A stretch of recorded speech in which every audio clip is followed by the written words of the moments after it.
परम पिता परमात्मा और उनकी सभी पवित्र आत्माओं को नमस्कार। जवाब सतगुरु के। जब हम अपने भजन में रोज मरते हैं तो क्या सचमुच हमारा शरीर भी उतनी देर मुर्दा रहता है? जवाब, एक सूक्ष्म तार से शरीर के साथ हमारा संबंध बना हुआ है। जब हम भजन में चेतनता को आंखों के पीछे ले जाते हैं उस समय ये सूक्ष्म तार को नहीं तोड़ते।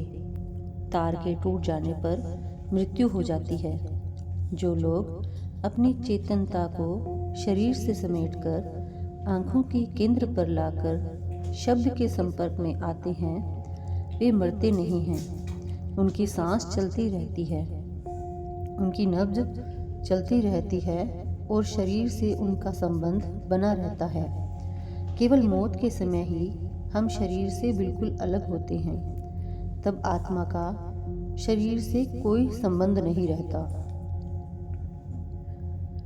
जब कोई इस प्रकार जीते जी मरकर ऊपर के लोकों में चला जाता है तब क्या वह अपनी इच्छा से ऊपर की मंजिलों में जा और वापस आ सकता है या कई दिनों और हफ्तों के लिए ऊपर की मंजिलों पर ही बेबस हो रुका रहता है?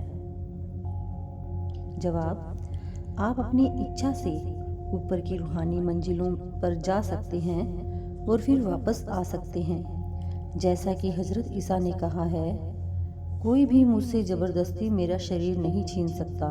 मैं अपने आप ही इसका त्याग कर सकता हूँ। मैं जब चाहूँ शरीर को ले सकता हूँ और जब चाहूँ तब शरीर को छोड़ सकता हूँ। उनका मतलब मृत्यु से नहीं है। उनका मतलब है कि जब मैं चाहूँ तब शरीर में आ सकता हूँ और जब चाहूँ शरीर को खाली करके परमपिता के पास जा सकता हूँ। कभी कभी दिन के समय हमें खिंचाव का अनुभव होता है और हमें भजन करना पड़ता है, चाहे हम बातचीत कर रहे हैं या अकेले हैं। ऐसा क्यों होता है? जवाब, आपका मतलब है कि कोई चीज़ आपको ऊपर की ओर खींचती है। ऐसे मौके पर अपने आप को पूरी तरह से उस आकर्षण या खिंचाव के सुपुर्द कर देना चाहिए तथा प्रेम और विश्वास से भजन करते जाना चाहिए।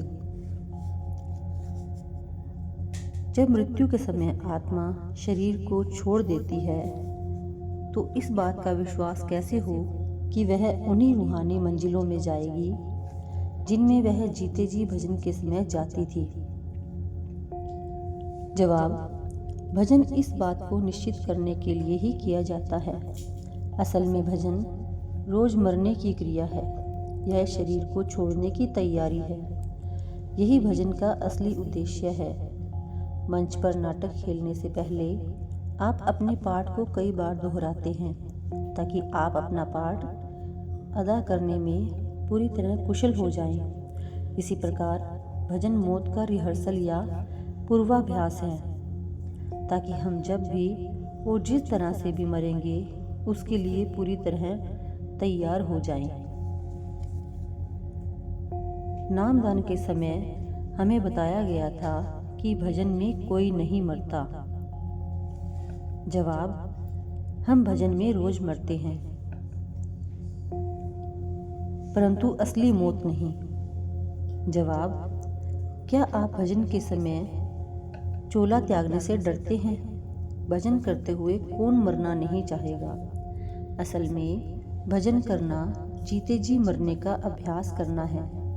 भजन जीते जी मृत्यु का पूर्वाभ्यास करना है, मौत का रिहर्सल करना है।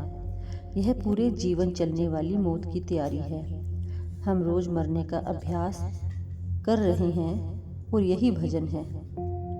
जब आप अंदर रूहानी मंजिलों पर जाने लगें तो डरे नहीं कि फिर वापस आप शरीर में नहीं आएंगे।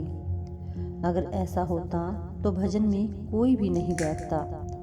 संत मत की पूरी जीवन प्रणाली या जीने की रीति और भजन उस खास समय मौत के समय के लिए तैयारी है।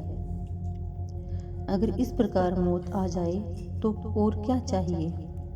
भजन करना तो रोज अपनी इच्छा से मरना है और फिर अभ्यासी को दोबारा मरने की जरूरत नहीं। गुरु अमरदास जी कहते हैं कि जो साधक शब्द के साथ अपनी लिव जोड़कर जीते जी मरने का अभ्यास पूरा कर लेता है, उसे दोबारा जन्म नहीं लेना पड़ता, इसलिए उसे दोबारा मरना भी नहीं पड़ता।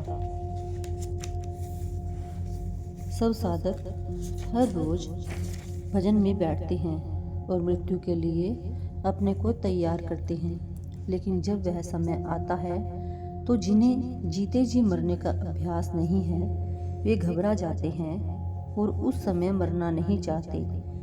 रोज भजन करने का उद्देश्य ही अपने आप को उस समय के लिए, उस घटना का सामना करने के लिए तैयार करना है। वापस अपने घर जाना है, सो यह तैयारी है और कुछ नहीं। जब परमात्मा ने हमें जीते जी शरीर को छोड़ने का अभ्यास करने का मौका दिया है, भजन के फल को प्रत्यक्ष देखने का अवसर दिया है, तो हमें इसका पूरा फायदा उठाना चाहिए। Thank you.